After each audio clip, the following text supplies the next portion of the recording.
Hello everyone.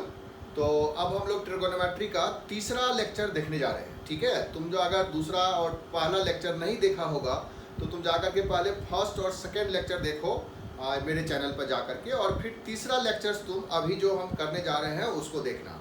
ठीक है, तो ये भी तीसरे लेक्चर्स में भी हम लोग बहुत ही इंपॉर्टेंट चीज़ को डिस्क्राइब करने जा रहे हैं। ठीक है, ऐसा कि हम लोग फर्स्ट में डिस्क्रिप्शन दिए थे कि क्या क्या चीज़ हम कवर करेंगे, वही चीज़ उसी सिलसिले में उसी सीक्वेंस में हम लोग थर्ड लेक्चर्स में देख रहे हैं। तो सेकेंड लेक्चर के एंड में हम लोग साइन और कॉस का ग्राफ जो है उसको ड्रॉ किए थे। अब हम लोग tan, cot, sec and cosec जो रेस्ट बचा हुआ उसका हम ग्राफ ड्रॉ करने जा रहे हैं। ठीक है, तो उसको ढंग से तुमको देखना है और उससे समझना भी है कि कैसे क्या टर्म्स हम लोग लेते हैं। ठीक है ना, तो अभी हम लोग देख रहे हैं सबसे पहले जो साइन और कॉस का जो रिवर्स है, रिसिप्रोकल है, that is sec and cosec का ग्राफ कैसे ड्रॉ करते हैं। तो देखो इसको ढंग से कि अगर हम लोग यहाँ पर कोई मान लो कि y बराबर जैसे साइन x हमने लिया था, ठीक है, और इसी का जो रिसिप्रोकल है y बराबर अगर 1/sin x की बात करते हैं, 1/sin x, या इसी को हम लोग बोलते हैं cosec x। ठीक है, 1/sin x को ही हम बोलते हैं cosec x। अब इसमें देखो कि इस डिस्क्रिप्शन को इसको बताए थे कि जैसे कि अगर हम कोई ट्रायंगल बनाते हैं और या इस रे का मूवमेंट के हिसाब से ये ट्रायंगल हमने बनाया था और ये हमारा थीटा था, जो एंगल ये रे बना रहा है ओ बी रे। ठीक है, इसमें इस टर्म्स को हम लोग बी लेते हैं, इसको पी लेते हैं और ये एच है। तो ऑब्वियस है कि जो मॉड ऑफ एच है वो greater than equal to mod of B भी था, और मॉड ऑफ एच जो है वो greater than equal to mod of P भी था। ठीक है, जो हाइपोटेन्यूज है वो परपेंडिकुलर से भी बड़ा होगा और बेस से भी बड़ा होगा।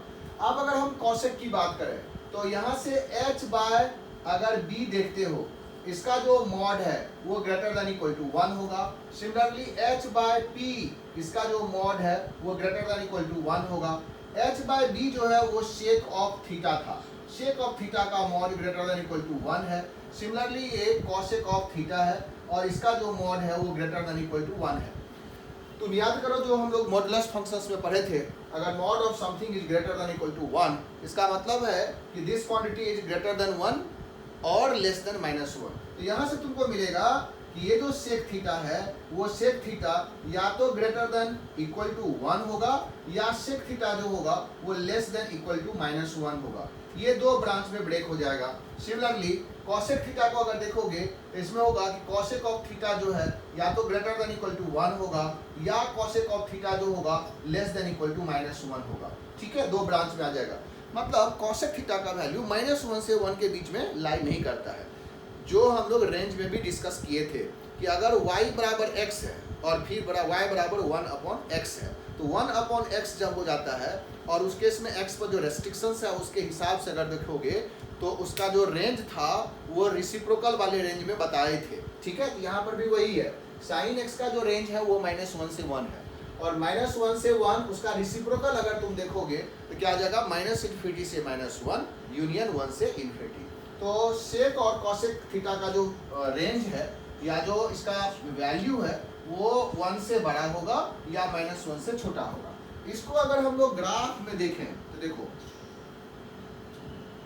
इसके लिए याद होगा कि हम लोग साइन थीटा और कॉस थीटा के हिसाब से कंपेयर करके अगर तुम निकालोगे तो ये तुमको आसानी से समझ में आ जाएगा।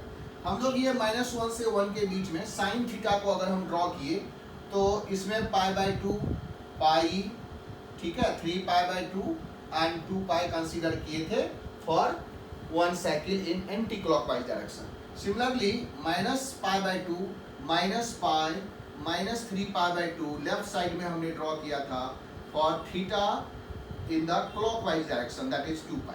ठीक है ना, और ये साइन का हमने क्रॉस जिसको हम यहाँ पर डॉटेड लाइन से दिखा रहे हैं, ये डॉटेड लाइन हम साइन का कर्व दिखाए थे। ठीक है, ये डॉटेड लाइन जो है वो साइन का कर्व था। This is the curve of sine theta. अब इसमें कह रहा है कि ऑब्वियस है कि जहाँ पर साइन थीटा 0 होगा, साइन थीटा अगर 0 है तो वहाँ पर तो वो कर्व अनडिफाइंड हो जाएगा, मतलब कॉसेक जो है अनडिफाइंड है। तो याद करो इसमें जो रेंज में अगर रेंज नहीं किए हो तो रेंज वाले चैप्टर्स में भी जाकर के इसको देख सकते हो कि जहाँ 1/x है, जो डिनोमिनेटर जहाँ 0 होता है उसी को हम एसिम्प्टोट्स बोलते हैं, वहाँ पर वो टर्म्स डिफाइन नहीं होता है। तो यहाँ पर जहाँ साइन एक्स 0 होगा ना, वहाँ पर एक लाइन खड़ा हो जाएगा जिसको हम एसिम्पटोट्स बोलेंगे। तो साइन एक्स कहाँ कहाँ 0 है, तो एक y पर ये, ठीक है, जो 0 पर 0 हो जाएगा। एक सिर्फ पाई पर भी 0 होगा, साइन एक्स जो है वो सारे यहाँ पर 0 हो जा रहा है। फिर 2 पाई पर भी 0 होगा।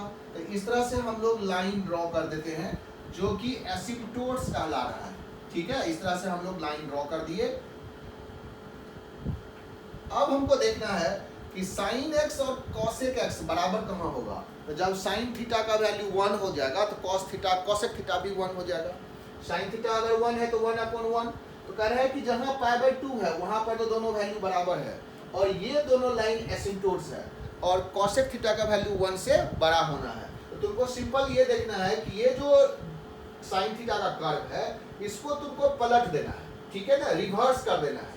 ये 0 वाले टर्म्स को इन्फिनिटी पर ले जाना है। मतलब जैसे जैसे साइन थीटा 0 की तरफ जाएगा वैसे वैसे उसका रेसिप्रोकल जो है वो इन्फिनिटी की तरफ चला जाएगा। तो ये कर्व का जो नेचर है ना वो तुमको इस तरह से दिखेगा, इधर भी इन्फिनिटी की तरफ और इधर भी इन्फिनिटी की तरफ। ये इसका नेचर है कॉसेक थीटा का। ये जो लाइन है ना, ये कर्व जो है वो इस लाइन के पैरेलल दिखेगा जो एसिम्पटोट्स कहलाता है। इसका मतलब है कि जैसे जैसे साइन थीटा ये 0 की तरफ जा रहा है वैसे वैसे ये कॉसेक थीटा इन्फिनिटी की तरफ जा रहा है और जहां पर 0 हो जाएगा वहां पर ये कर्व ब्रेक कर जाएगा। मतलब ये इस लाइन को टच नहीं कर रहा है और इस वैल्यू में पॉजिटिव है। मतलब 0 से पाई के बीच में साइन थीटा भी पॉजिटिव होगा और कॉसेक थीटा भी पॉजिटिव होगा। साइन एक्स भी पॉजिटिव है, कॉसेक एक्स भी पॉजिटिव है। सिमिलरली अगर तुमको पाई से 2 पाई के बीच में देखना है ना तो सेम तुमको वही चीज को यहाँ पर रिपीट कर देना है। मतलब ये कर्व ऐसे जा रहा था, ठीक है, तुमको 3π/2 पर जो वैल्यू है साइन का वो -1 है, तो -1 कॉसेक का भी वैल्यू रहेगा और फिर यहाँ से ये चीज इधर जो है वो इन्फिनिटी की तरफ चला जाएगा, इधर से भी और इधर से भी। ये दोनों लाइन एसिम्पटोट्स है।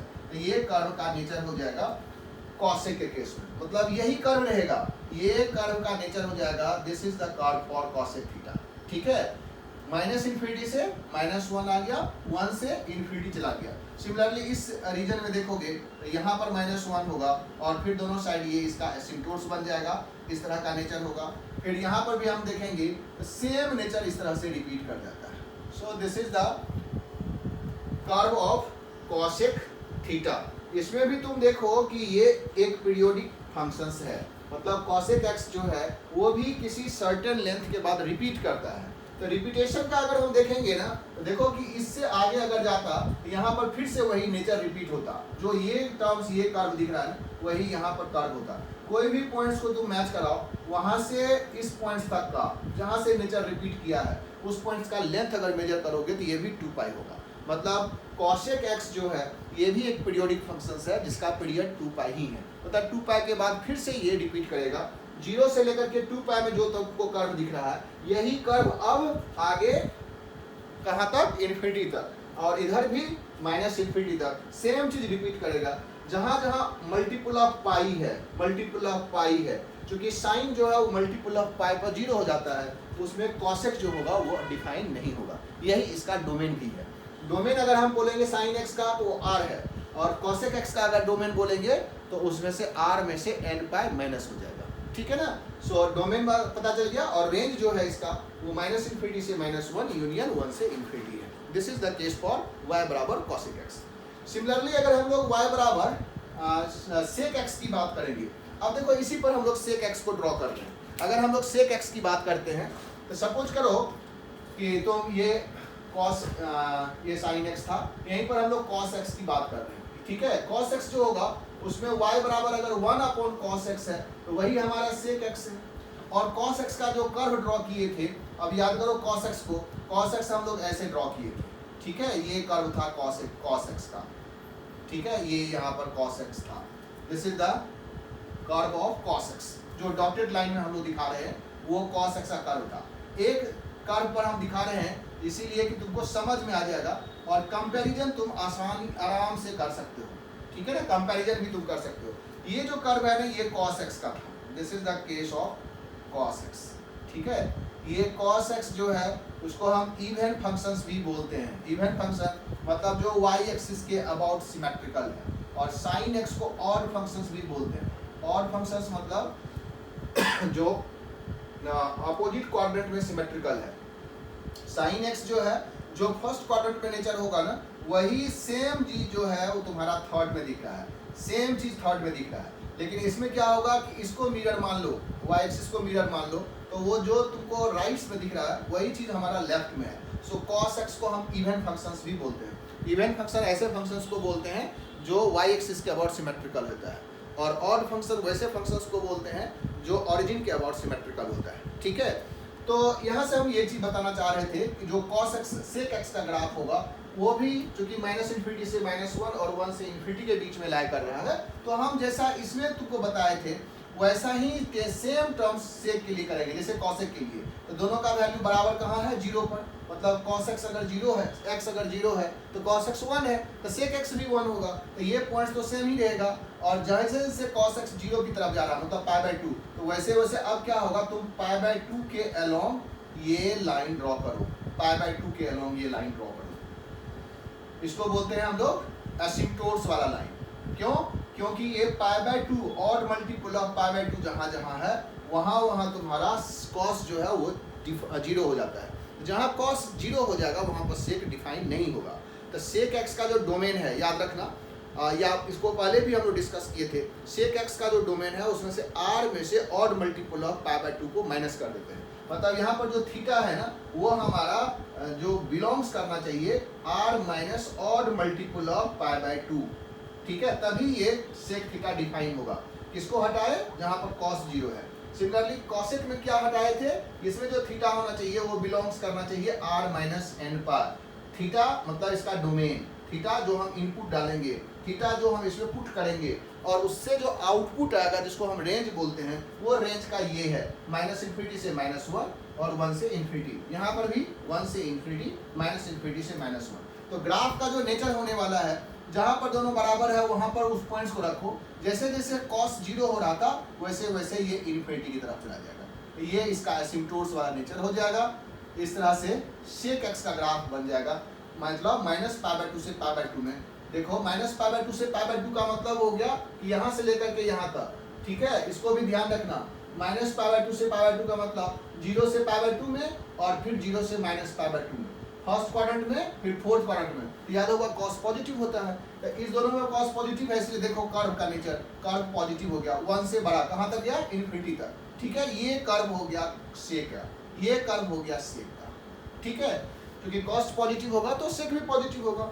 सिमिलरली अब तुम देखो यहाँ पर जो π/2 पर, अब पाई से लेकर के 3π/2 के बीच में देखो, पाई से 3π/2 के बीच में 3π/2 पर भी एक लाइन ड्रॉ कर दो जो इसका एसिम्प्टोट्स बनेगा। ठीक है, इस पॉइंट्स पर -1 है, कौन, cos का वैल्यू -1 होगा तो सेक भी -1 होगा। तो यहाँ से हम क्या करेंगे, इस पॉइंट्स को मिलाएंगे। जैसे जैसे ये 0 की तरफ जाएगा ये नेगेटिव वैल्यू तुमको डाउनवर्ड चला जाएगा। ठीक है, ये -∞ की तरफ चला जाएगा, इधर भी ये -∞ की तरफ चला जाएगा।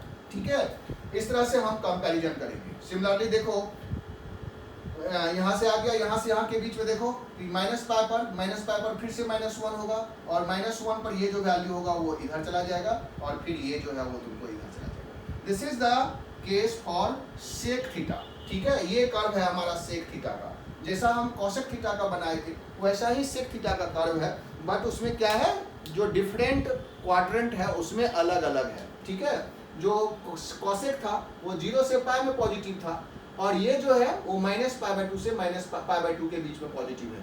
ये एक कर्व है, ये डिसकंटिन्यूअस है, यहाँ पर कंटिन्यूटी भंग हो जाता है, डिस्टर्ब हो जाता है। जहाँ पर cos x 0 होगा, ठीक है, वहाँ डिसकंटिन्यूअस हो जाएगा, ऑल्दो ये इसके डोमेन में नहीं है। ठीक है, तो इस तरह से हम लोग सेक एंड cosec का ग्राफ बना सकते हैं। एक ही प्लेटफॉर्म पर, एक ही जगह पर हम साइन cos cosec एंड सेक का ग्राफ ड्रॉ किए। इससे क्या होगा ना कि तुम अच्छे से कंपैरिजन कर पाओगे कि कौन किस में बड़ा हुआ।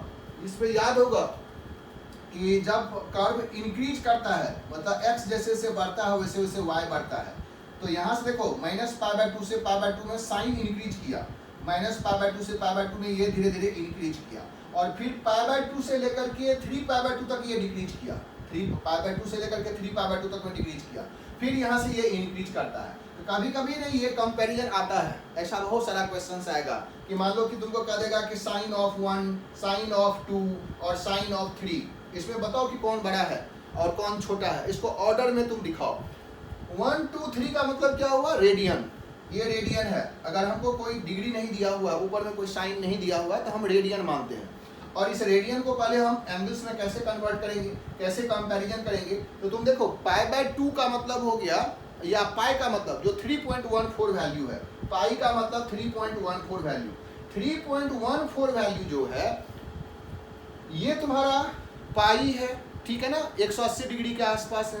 तो तुम देखो कि अगर हम लोग 1 के साथ कंपेयर करें तो पाई/2 जो होगा, पाई/2 जो है वो 3.14 डिवाइडेड बाई 2, ये 1.57 है। तो तुम ये कह सकते हो कि 1 जो होगा वो कहीं यहाँ पर होगा, क्योंकि ये 1 जो है 1.57 से छोटा है, तो 1 कहीं यहाँ पर होगा, 1 यहाँ कहीं होगा, और 2 जो होगा वो पाई/2 से बड़ा होगा, तो 2 कहीं यहाँ पर होगा। ये ध्यान रखना है कि 2 और 1 में कौन किससे ज़्यादा बड़ा है। और सिमिलरली 3 जो होगा वो 3.14 मतलब पाई के आसपास होगा, यहाँ पर कहीं रहा होगा। तो ऐसे अगर हम चेक कर लें और इससे हम अगर वैल्यू को कैलकुलेट करें तो हम आसानी से बता सकते हैं कि किस पर साइन का वैल्यू सबसे बड़ा होगा। तो इसके हिसाब से तो लग रहा है कि 2 पर साइन का वैल्यू सबसे बड़ा है, इसके बाद 1 पर और फिर 3 पर आएगा, ठीक है ना। तो हम ऐसा कंपैरिजन ऑलवेज कर सकते हैं ग्राफ के थ्रू, ठीक है। तो जब भी हमको एंगल्स दिया रहेगा या हमको रेडियंस में दिया हुआ होगा तो ऐसा कंपैरिजन हमको कभी कभी आता है। तो ये माइन्यूटली तुमको देखना है कि ये 1 2 3 4 5 कहाँ पर आएगा, और उसके हिसाब से कर्व इंक्रीज कर रहा है, डिक्रीज कर रहा है, और हम ग्राफ के थ्रू आसानी से इसका वैल्यू कंपेयर कर सकते हैं, ठीक है। तो इसको ऑर्डर में रखने के लिए ऐसा केसेस आता है।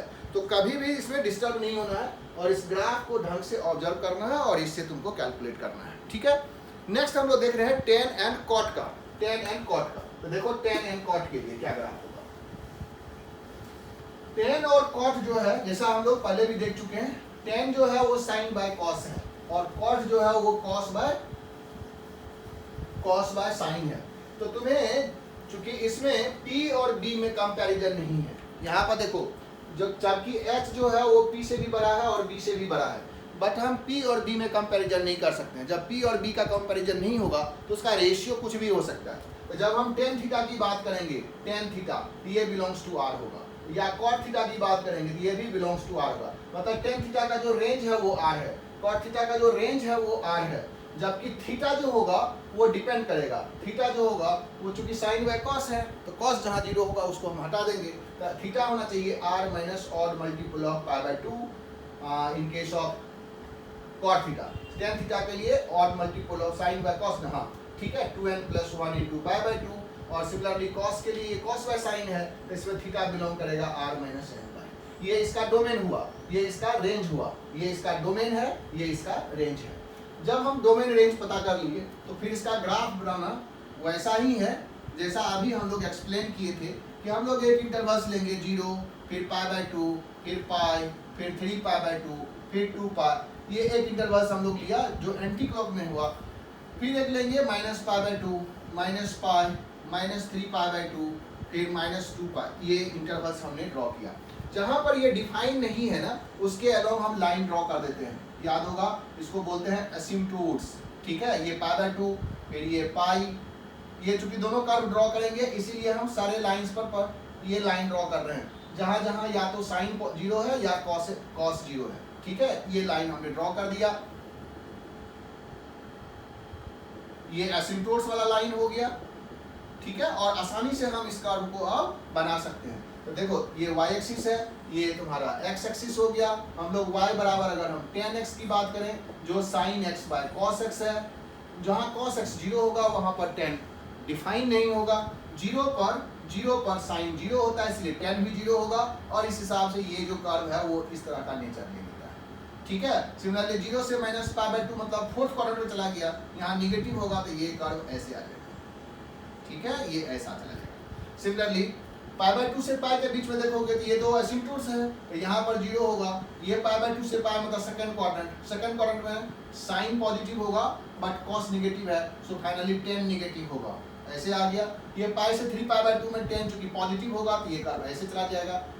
इतना में स्किप नहीं है बट ये ऐसे, ठीक है। ये यही कर्व का नेचर है। 3 पाई/2 से 2 पाई मतलब फोर्थ क्वाड्रेंट, और ये इस तरह का नेचर है।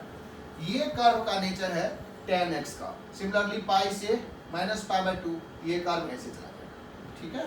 ये कर्व का नेचर हो गया tan x का। जिस लाइन के अलोंग पैरेलल है ना वो इसका एसिम्पटोट्स है, ठीक है। इसका मतलब हुआ कि जब जब ये पाई बाय 2 को अप्रोच कर रहा होगा, क्योंकि पाई बाय 2 हम पुट नहीं कर सकते हैं, लेकिन पाई बाय 2 के अप्रोचिंग में इसका जो वैल्यू होगा वो इन्फिनिटी की तरफ जाएगा, बहुत बड़ा वैल्यू देगा। तो तुम देख लो इसका रेंज माइनस इन्फिनिटी से प्लस इन्फिनिटी पूरा आ गया, माइनस इन्फिनिटी से प्लस इन्फिनिटी, माइनस इन्फिनिटी से प्लस इन्फिनिटी, ये सारा वैल्यू हमको tan x का आएगा, जबकि इसका डोमेन में वो odd multiple of pi by 2 को नहीं लिया है, ठीक है। सिमिलरली cot x के लिए अगर हम ड्रॉ करेंगे तो जो cos y, क्योंकि अगर y बराबर cot x की बात करें, ये cos x by sin x है, तो ऑब्वियस है जहाँ sin x 0 होगा वहाँ पर ये अनडिफाइंड हो जाएगा। तो ये वाला टर्म्स जहाँ पर y एक्सिस है मतलब x बराबर 0 हो गया, वहाँ पर sin 0 हो जाएगा, cot x डिफाइन नहीं होगा। तो ये कर्व का जो नेचर है वो ऐसे आ जाएगा, ठीक है। फिर यहाँ पर पाई बाय 2 पर ये कर्व का नेचर ऐसे आ जाएगा। ध्यान से देख लो इस चीज को। यहाँ पर फिर से ये चूंकि एसिम्पटोट्स का कर्व है, तो ये कर्व का भी नेचर ऐसे आ जाएगा, ठीक है। फिर यहाँ पर देखोगे इस कर्व का नेचर, ठीक है। ये पाई 2 पाई 0 पाई 2 पाई, ये सारे पॉइंट्स पर चूंकि कॉस जो है वो कॉस जीरो हो जाएगा कहाँ पर, हाँ ठीक है, 3 pi by 2 minus pi by 2 minus 3 pi by 2 पर कॉस 0 हो जाएगा, इसलिए कॉट भी 0 हो जाएगा। तो वो सारा टर्म्स हम लोग यहाँ पर लिखे। ये कर्व जो है वो cot x का है और ये कर्व जो है वो tan x का है। इसमें भी ध्यान रखना कि जहाँ पर दोनों मीट करता है, ये वाला पॉइंट कहाँ है, mid point, that is pi by 4 है। ये वाला पॉइंट जो होगा वो पाई से 3 पाई बाय 2 के बीच में होगा, ये हो जाएगा pi plus pi by 4, that is 3 pi by 4। सो इस तरह का हम वैल्यू देखेंगे, ठीक है। इधर यहाँ से यहाँ तक ये इंक्रीज किया, देखो ये वाला टर्म्स जो है ये 0 से पाई बाय 2 में इंक्रीज कर रहा है, tan जो है यहाँ से इंक्रीज कर रहा है, और cot जो है उसके इसमें डिक्रीज कर रहा है। जब ये इंक्रीज कर रहा है ये डिक्रीज कर रहा है। सिमिलरली यहाँ से ये डिक्रीज करते करते कहाँ चला गया, माइनस इन्फिनिटी, ये इंक्रीज करते करते कहाँ चला गया, प्लस इन्फिनिटी। तो ये कंपैरिजन हम लोग कर सकते हैं tan x और cot x को एक टर्म्स में देखें, sin cos और sec और cosec को हम लोग एक प्लेटफॉर्म में देखें। अब आसानी से तुम कंपेयर करो, इसका जो पीरियड है, ये जो नेचर रिपीट करता है वो तुम देख लो कि जैसे कि सेम का देखें तो ये ऐसे भी इंक्रीज किया, ये नेचर यहाँ पर भी इंक्रीज किया, ठीक है। तो ये नेचर और ये नेचर सेम है। यहाँ से यहाँ तक का जब डिस्टेंस देखोगे तो ये पाई है, क्योंकि 0 से पाई तक में सेम नेचर रिपीट किया। सो tan x का जो पीरियड होगा वो पाई होगा, सिमिलरली cot x का भी पीरियड जो है वो पाई है। So all trigonometrical ratios are periodic function, ठीक है, जिसमें sin x, cos x, sec x and cosec x are periodic with period 2 pi, tan x and cot x are periodic with period pi, ठीक है। तो इस तरह से हम लोग पीरियोडिक टर्म्स भी देखें। tan x अगर तुम देखो तो देखो tan x जो है वो 0 के अबाउट, ओरिजिन के अबाउट सिमेट्रिकल है, जो इधर गया है वही कर्व है, मतलब tan x ऑड फंक्शन है। cot x जो है वो ओरिजिन के अबाउट नहीं, इस लाइन के अबाउट सिमेट्रिकल है। तो ये जो है तुम्हारा cos by sin, cot x ये भी ओरिजिन के अबाउट ही सिमेट्रिकल है, जैसा इधर है वैसा ही नेचर है ये, ठीक है। तो ये जो है cot x ये तुम्हारा क्या हो जाएगा, ऑड फंक्शंस हो जाएगा, ठीक है। ऐसे भी तुम देखोगे तो cos ऑफ माइनस एक्स जो है वो cos x है, sin of minus x minus sin x है। सो फाइनली ये बाहर आ जाएगा माइनस में। tan x में भी tan of sin of minus x minus sin x है, cos ऑफ माइनस एक्स जो है वो cos x है। तो ये दोनों फंक्शंस जो है वो इस कंपैरिजन में तुम आसानी से चेक कर सकते हो, ठीक है, माइनस इन्फिनिटी से प्लस इन्फिनिटी। तो ये टोटल तुम्हारे कर्व के ऊपर लेक्चर हो गया, ठीक है। सो हम सारे 6 जो टर्म्स था उसका हम लोग देख चुके, कैसे इसका ग्राफ होगा, क्या पीरियड होगा, क्या इसका डोमेन एंड रेंज होगा, और उसके हिसाब से हम कंपैरिजन कर पाते हैं, ठीक है। अब देखो जो वैल्यू हम लोग बता रहे थे, इसमें जो क्वेश्चंस आता है,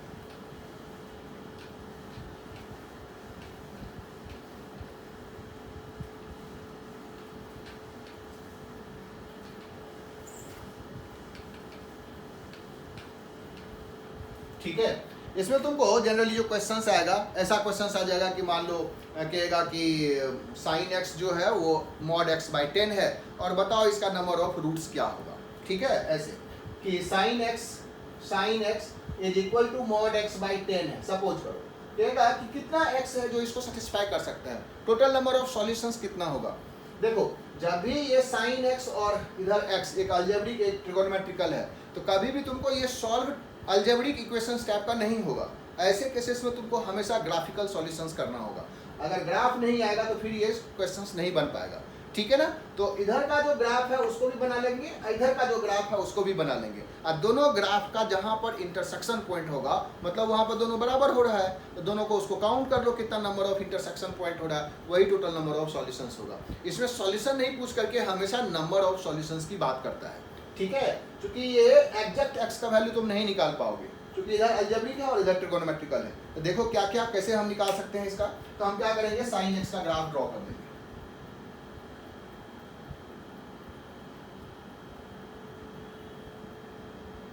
अब देखो इसमें कि साइन एक्स का जब हम ग्राफ ड्रॉ करेंगे तो ये तो -1 से 1 के बीच में लाई करता होगा, ये -1 से 1 के बीच में लाई करता होगा। तुमको बता रहे हैं कि कैसे हम लोग इसमें नंबर ऑफ सॉल्यूशंस निकालते हैं, ठीक है। ये 0 आ गया, फिर π/2 आ जाएगा, फिर पाई है, फिर 3π/2 है, फिर 2 पाई है। अच्छा अब इस इक्वेशन इस जो ग्राफ ड्रॉ है इसको हम कहाँ तक एक्सटेंड करते हैं। तो देखो ये जो टर्म्स है ना ये 1 हो जाता है मैक्सिमम वैल्यू, -1 मिनिमम है। लेकिन इसका जो मैक्सिमम है जब mod x का वैल्यू 10 होगा, तो ये दोनों बराबर होगा, ये 10 के आसपास ही वैल्यू, मतलब इसका वैल्यू x का वैल्यू 10 होना चाहिए। तो 10 अगर तुम इस लाइन पर देखोगे तो तुमको जैसे 2 पाई है, तो 2 पाई तो तुम्हारा कितना हो गया 3.14 × 2 दैट इज 6.28 के आसपास। लेकिन इसमें अगर हम लोग 3 पाई से आगे देखें, जैसे यहाँ पर आ जाएगा तुमको 5π/2, ठीक है। फिर आ जाएगा 3 पाई, 3 पाई के बाद तुम लिख सकते हो 7π/2। यहाँ तक अगर तुम कंपेयर करो ना तो आसानी से तुमको 7π/2 का मतलब हो गया π/2 1.57 × 7, तो 10 पॉइंट समथिंग के आसपास हो गया। तो यहाँ तक हम कंपेयर कर रहे हैं। तो साइन एक्स का जो ग्राफ है वो तो इस तरह से था, ऐसे हम लोग 2 पाई तक ड्रॉ किए थे। 2 पाई के बाद फिर से रिपीट करेगा, चूंकि ये पीरियोडिक है तो ऐसे गया होगा, ऐसे, ठीक है, यहाँ तक आ गया। और इस साइड में भी सेम चीज होगा, -π/2, -π, -3π/2, ठीक है, -2 पाई, -5π/2, -3 पाई, ठीक है, और फिर -7π/2 ऐसे, ठीक है, -7π/2 इस तरह से। ग्राफ का नेचर तो सेम है, क्योंकि बताए थे कि अभी ये अपोजिट क्वाड्रेंट में सिमेट्रिकल है, ये कर्व तुमको ऐसे ही दिखेगा, ठीक है। फिर यहाँ से यहाँ तक में ये कर्व ऐसे ही दिखेगा, फिर इस इंटरवल में भी ये कर्व ऐसे दिखेगा, और फिर ये इंटरवल में इस तरह से टर्म्स आ जाएगा। देखो कितना आसान हो जाता है सॉल्यूशंस निकालना, ऐसे आ गया। हम थोड़ा सा 10 को भी इसमें ऑब्जर्व कर रहे हैं। 10 देखो 3 पाई का वैल्यू और 7π/2, तो 10 कहीं यहीं पर रहा होगा, ठीक है, ये 10 रहा होगा। π/2 और 10 को अगर कंपेयर करो तो ये 10 पॉइंट समथिंग है, 10 इसके बीच में रहा होगा। इधर भी अगर 10 देखोगे तो 3 पाई से इधर कहीं रहा होगा 10 का वैल्यू, ठीक है, -10 का वैल्यू। अब mod x/x 10 का ग्राफ ड्रॉ करते हैं, ठीक है। ये हमेशा ऐसे ही करना है। अगर लेफ्ट साइड में ट्रिगोनोमेट्रिकल और राइट साइड में कोई अलजेब्रिक है और कहेगा नंबर ऑफ सॉल्यूशंस निकालो, तो दोनों ग्राफ को हम एक प्लेटफॉर्म पर ले आएंगे और फिर उसमें हम कंपेयर कर लेंगे। तो mod x/x में देखोगे तो इसका जो वैल्यू होगा 1 कहाँ पर होगा, 10 पर जाकर के, ये 10 पर 1 हो गया, 10 पर आकर के 1 हो जाएगा। तो इसमें x अगर पॉजिटिव है तो x/10 है, x/10 का मतलब y = x, y = mx का ग्राफ याद होगा।